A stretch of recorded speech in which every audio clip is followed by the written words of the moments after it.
11 force and pressure. आपका एक बार फिर इस वीडियो में स्वागत है। मैंने आपको नोट्स बनाने के लिए कहा है, इसलिए मैं एक बार फिर आपकी किताब से जितने भी टॉपिक्स पढ़ाई हूँ उसको फिर से दोबारा से समझा रही हूँ। एक बार ध्यान से देखिएगा। फोर्स क्या होता है? अ पुश और पुल। कोई भी एक्शन हम करते हैं, कोई भी वर्क करते हैं, पिकिंग या ओपनिंग शटिंग, उसमें एक तरह का पुल या पुश वर्क करता है। एक्टिविटी 11.2 में फिगर में आपको देख रहे हैं कि कुछ गोलकीपर्स बॉल को गोल कर रहे हैं, कोई हॉकी प्ले स्टिक कर रहा है, कोई बॉल को फील्ड में पकड़ रहा है, यानी कि यहाँ पे फोर्स लग रहा है। एक्टिविटी 11.1 नेक्स्ट में चलते हैं।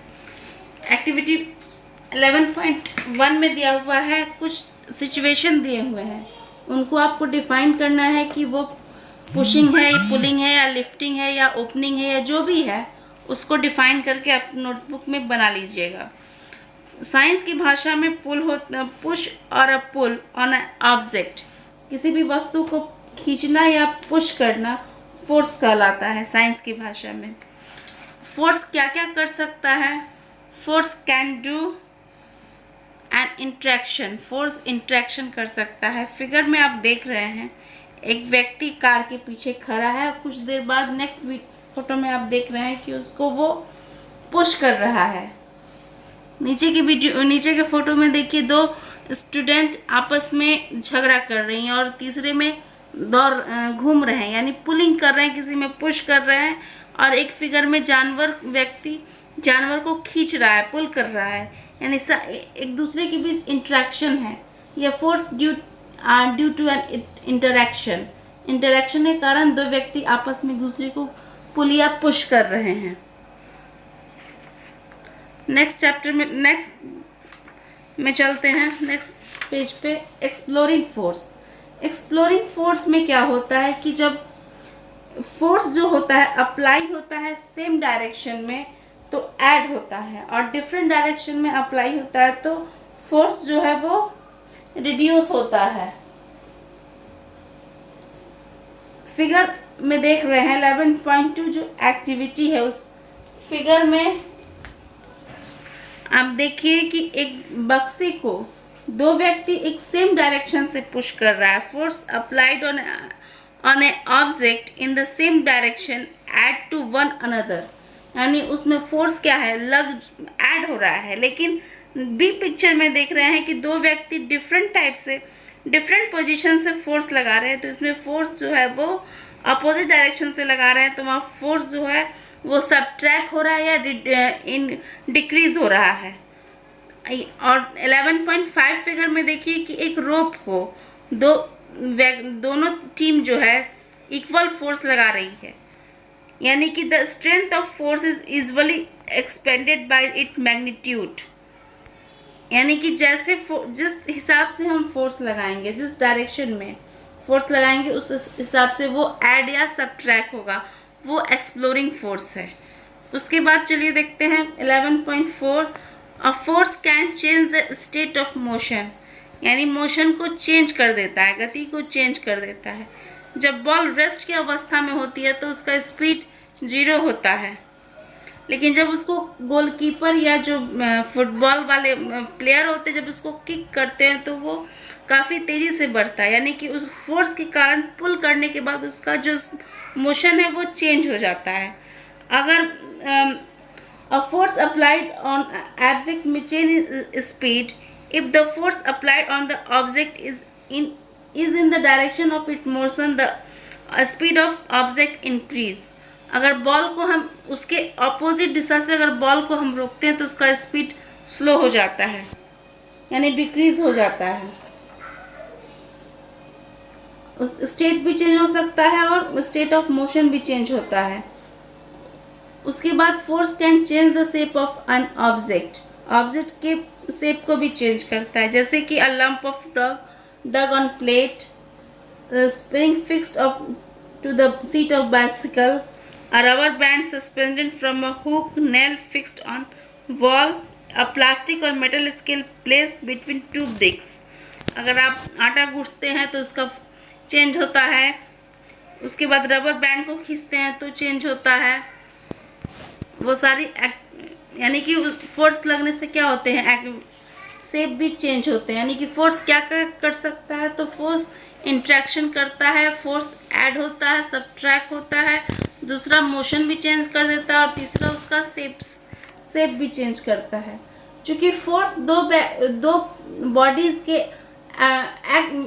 एक्शन के कारण होता है, इस कारण फोर्स को, एक्ट ऑफ बॉडीज के कारण फोर्स को दो भागों में हम बांटते हैं। एक होता है कनेक्ट फोर्स, दूसरा होता है non contact force. Contact force में मस्कुलर फोर्स आते हैं और फ्रिक्शन आता है। कांटेक्ट फोर्स यानी कि टू बॉडी आपस में कनेक्ट होते हैं, कांटेक्ट करते हैं, उसको कांटेक्ट फोर्स कहते हैं। कांटेक्ट मस्कुलर फोर्स में मस्कुलर एक्शन करता है।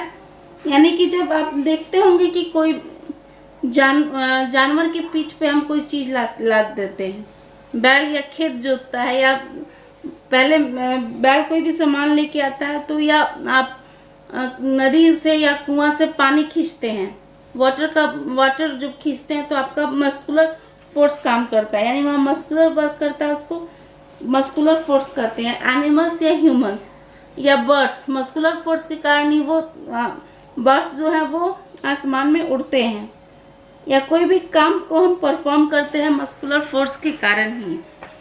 Muscular force can be applied only when it is contact with an object, it also called a contact force. यानी दो बॉडीज आपस में कनेक्ट होती है तब मस्कुलर फोर्स वर्क करता है। यानी कि आप स्कूल बैग अपना ले जाते हैं, तो आप अपने बैग को अपने शोल्डर पर लगाते हैं, कंधे पे टांग के ले जाते हैं, तो यानी वहाँ आपका shoulder muscles muscular force work किए, तब आप उस बैग को अपने उस घर से उस विद्यालय की ओर ले गए। या पानी जब खींचते हैं हम कुआं से, तो हाथ की मदद से उसको पुश करते हैं, ऊपर की ओर खींचते हैं, तो वहाँ मस्कुलर फोर्स आपका लगता है। दूसरा होता है friction. A ball rolling around the ground gradually slow and down finally come to rest. Pedal of bicycle या car scooter come to rest, या इंजन स्विच ऑफ, ये सब फ्रिक्शन के कारण होते हैं। फ्रिक्शन डिपेंड करता है सरफेस पे। अगर सरफेस दो तरह के होते हैं, रफ और स्मूथ, जैसा फ्रिक्शन सरफेस होगा उस हिसाब से फ्रिक्शन होता है। The friction responsible for changing the state of motion of object. Friction के कारण ही ऑब्जेक्ट का स्टेट मोशन चेंज होता है। The force of friction between the surface of the ball and ground that the bring the moving of ball to rest.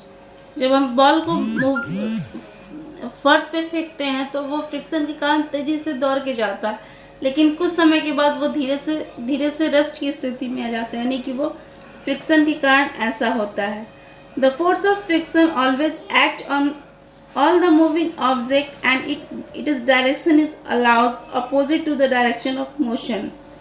The force of friction arises due to the contact between surface. It is also an example of contact force. अब पढ़ेंगे non contact force, यानी कि act without contact between two bodies, यानी इसमें दो bodies में connection नहीं होता है, उसको नॉन कॉन्टेक्ट फोर्स कहते हैं। फर्स्ट इसमें देखना है मैग्नेटिक फोर्स। यानी मैग्नेट का एक गुण होता है कि वो अपने पास जितने भी मैग्नेटिक मटेरियल होते हैं उसको अट्रैक्ट करता है। तो कोई भी मैग्नेट के पास अगर आप आयरन मैग्नेटिक मटेरियल को रखेंगे तो वो अपनी ओर अट्रैक्ट करेगा, अपनी ओर पुश करता है, खींचता है, यानी वो मैग्नेटिक फोर्स है।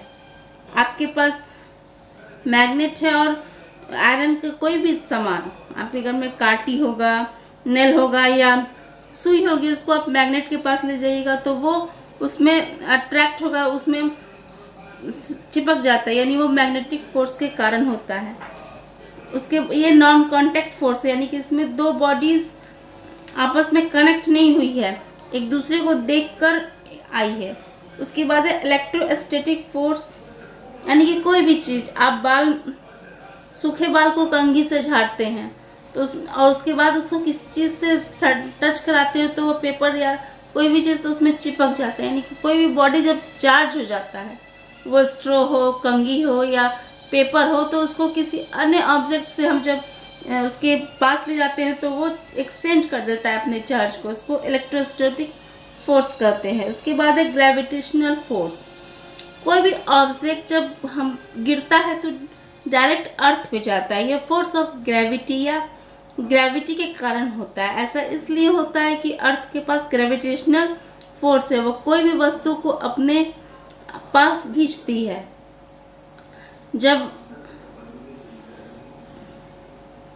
not a property of earth, gravity is not a property of the earth alone, it is every object in the universe, whether small or large, extend of force of every other object. This force is known as gravitational force. कोई भी वस्तु पृथ्वी पर force of gravity के कारण ही नीचे गिरती है।